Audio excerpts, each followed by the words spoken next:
Hey y'all, Southern Sleuth here, and the numbers don't lie. My most watched video at this time is my Ghost Dogs of Moon Lake fake lore video. Since the algorithm tells me to chase the numbers, I decided it was time to get back to some fake lore. Ghost Dogs of Moon Lake is my favorite game, but Shadow Ranch is a close second, so let's start diving in there. Please remember that these do have pretty decent spoiler warnings, so if you have not played all the way through to the end of Shadow Ranch, I do suggest picking a different video at this time. Alright, starting the video in 3, 2, 1. Let's get sleuthin', y'all. The ranch itself has to be up first. Did Frances Humber and her family really live there?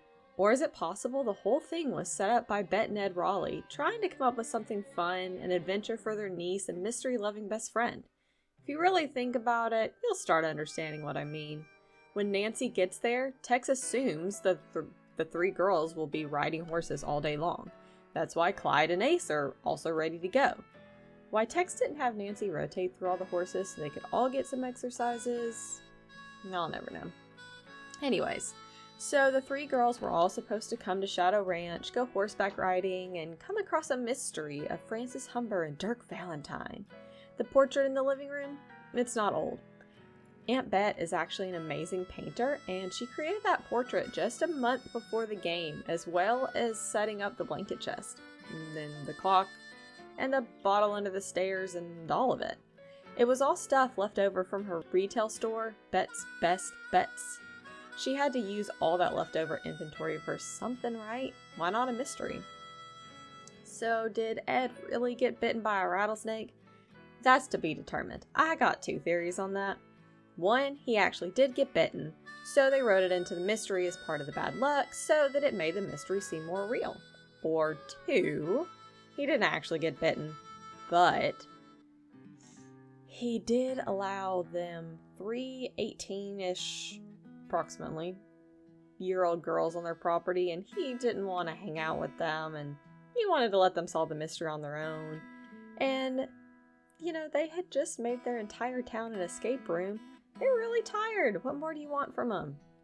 They're actually in a hotel right now. Pretty cozy. Okay, so what about all the chores? Imagine if all three girls had made it. There wouldn't have been enough chores to go around. The girls were just meant to go riding, solve a mystery. I mean, Tex even said so himself. So here's my theory. Shorty, Tex, and Dave were quite jealous that the girls are going to get to come to the ranch and not have to do any work.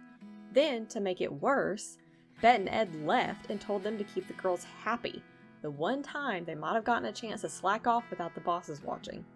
So it didn't take long for them to catch on that Nancy was trying to solve a mystery though, and then they wanted in, because Bet and Ed didn't tell them either.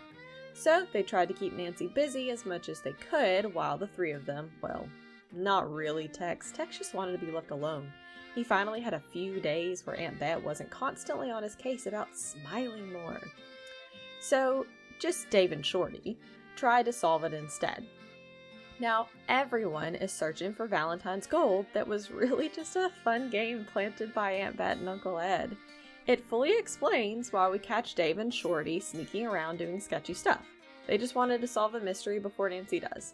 However, without Bess and George to keep her more grounded, Nancy goes full-on amateur detective, gets the police involved, gets Charlene Purcell involved, then she goes the whole 9 yards on this mystery.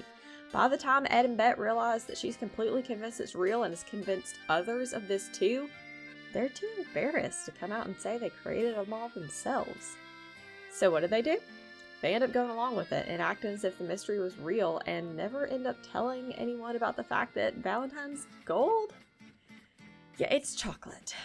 Imagine if Shorty had made it to the gold and then realized it was chocolate. He got arrested over chocolate. No one tell him. Ever. Speaking of Shorty, let's get a little deeper into his life. There is no way his actual name is Shorty. So how'd he get that name? You might think he got it from being a short order cook, which would make sense, but you would be wrong, because that's how we do things here.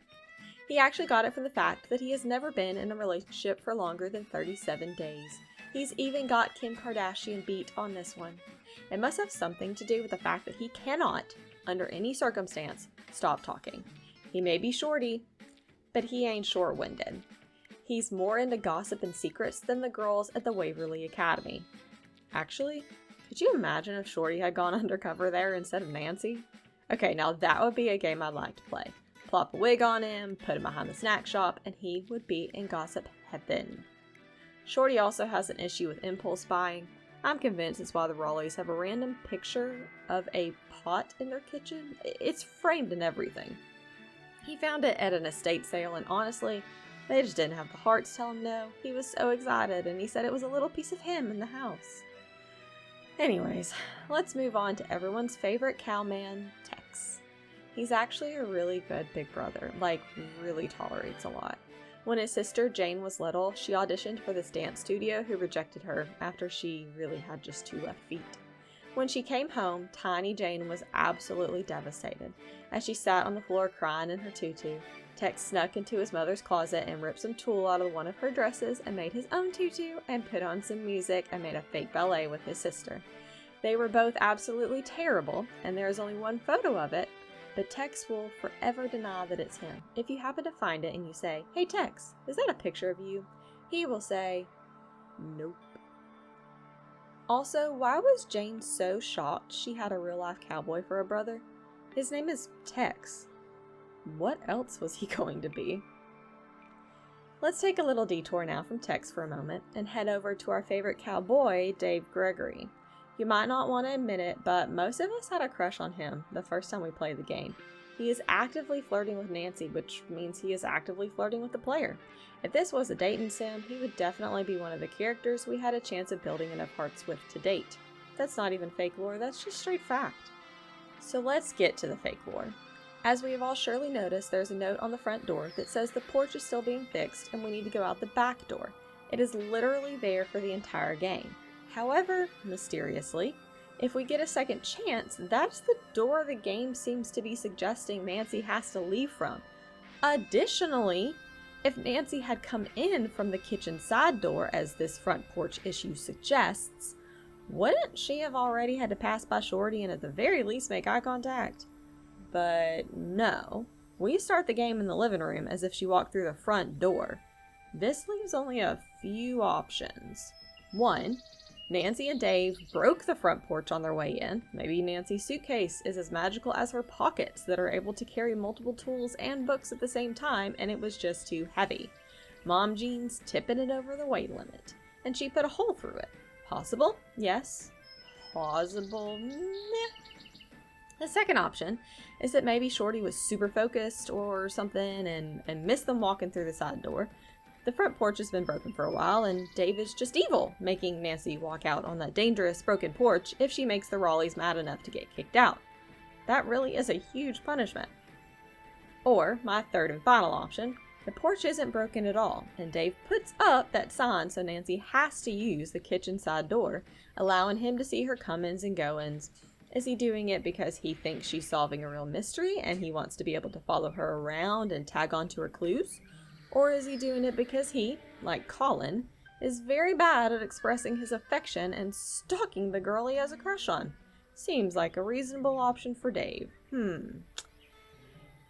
Yeah, something's missing here. Put your theory about the porch in the comments below. The more unhinged, the better. Okay, leaving Shadow Ranch for a moment and headed out on the trail. We have Mary Yazzie. Right off the bat, the secretive side of her and Tex's relationship doesn't make much sense. They claim it's because the Raleighs don't like her much and they don't want to rock the boat. However, she visits Tex often enough to get caught by the Raleighs if they're just outside. She doesn't come inside the house or anything, but you're telling me that they think the Raleighs would never see her out riding around right there? Nancy did, and she was only there for a few days. Besides, the Raleighs gave Mary a trunk of the Humber stuff. If you really had someone you didn't like, even if you were immediately trying to get stuff moved out of your home, would you really hand it over to that person? Probably not. So it was not a strong enough dislike that Tex would not have been able to bring her around. So that means there has to be another reason. Shorty. Mary Yazzie clearly dated Shorty for a few days before upgrading to Tex. So she can be seen on the property, but she has to keep her distance so Shorty doesn't explode like the pump house. He's the jealous type, you see. Mary has also definitely always been a horse girl growing up, and she has subscriptions to Pony magazine.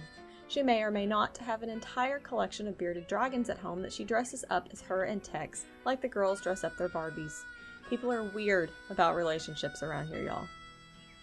You didn't think I was going to forget about the crazy chicken, did you? Okay, as someone who has raised many a hen and a rooster, that hen has some serious big rooster tendencies. Sure, I've been pecked a few times by a breeding hen, but if they go hog wild like that, you can usually be the bigger creature and get them to stop. Not a rooster, though. As someone who got attacked as an adult by my giant rooster, who got 13 puncture wounds in me and made me twist and or break my ankle before I could get him to stop attacking me, roosters are no joke. I am now convinced that that hen is secretly a rooster, and it has to steal the eggs and pretend to have laid them so the Raleighs won't get rid of it.